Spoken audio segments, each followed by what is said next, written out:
ഇവരിൽ ആരാണ് പിതാവിൻ്റെ ഇഷ്ടം ചെയ്തത്? കർത്താവ് എന്ത് മറുപടിയാണ് പറഞ്ഞത്? എന്തെങ്കിലും മറുപടി പറഞ്ഞതായിട്ട് ആർക്കെങ്കിലും ഓർമ്മയുണ്ടോ?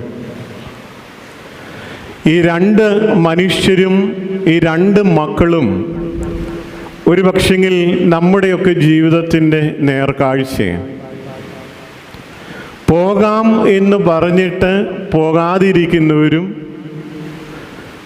പോകില്ല എന്ന് പറഞ്ഞ് പിന്നത്തേതിൽ അനുദപിച്ചവരുമായ ജീവിതാനുഭവങ്ങൾ നമുക്ക് ധാരാളമുണ്ട്.